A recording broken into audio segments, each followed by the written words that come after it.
Minasan hajimemase, watashi no namae wa Fuji desu. Sesuai instruksi dari Kak Andi, saya akan menjelaskan mengenai logika Fuji. Yuk simak teman-teman.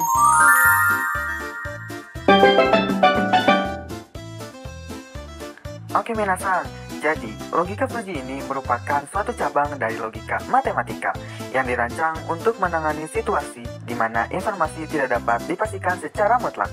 Berbeda dengan logika biner tradisional yang hanya mengenal nilai 0 dan 1 atau true false, logika Fuji memungkinkan nilai di antara 0 dan 1.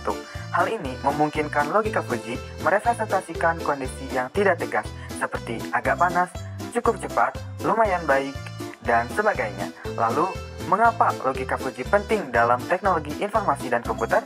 Yuk kita bahas! Minasan, logika Fuji penting dalam teknologi informasi dan komputer karena logika Fuji mampu mengambil keputusan yang lebih manusiawi. Manusia sering berpikir dengan cara yang tidak kaku, seperti mengatakan cukup dekat atau sedikit hangat.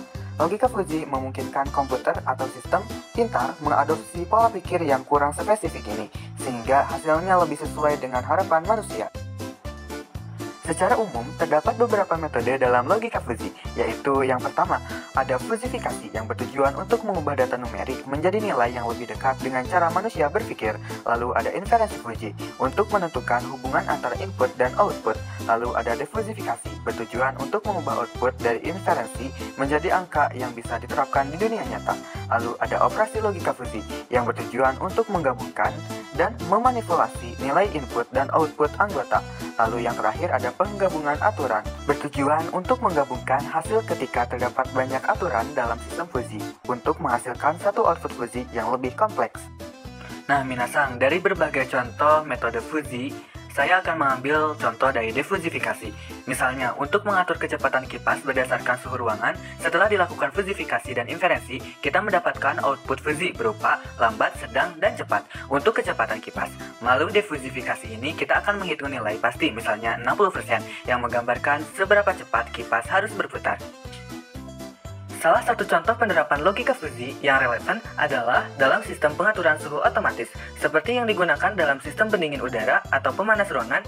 Dalam sistem ini, logika Fuji dapat digunakan untuk menyesuaikan pengaturan suhu dan kecepatan kipas berdasarkan kondisi lingkungan yang berubah-ubah, sehingga menciptakan kenyamanan optimal bagi penggunanya. Dalam pengaturan suhu otomatis ini, setelah digunakan beberapa metode logika Fuji, sistem akan mengubah output Fuji, misalnya kecepatan kipas sedang, menjadi nilai numerik, misalnya menjadi 50%, yang bisa diterapkan untuk mengatur kipas. Logika Fuji membantu sistem pengaturan suhu otomatis untuk menyesuaikan suhu dengan cara yang lebih halus dan cepat. Alih-alih hanya memilih antara dua pilihan seperti panas atau dingin, sistem bisa memilih pengaturan sedang. Dengan logika Fuji, kita tidak perlu khawatir lagi mengatur suhu karena sistem akan menyesuaikan secara otomatis. Ini membuat penggunaan energi lebih hemat, perangkat lebih awet, dan kita lebih nyaman tanpa perlu repot.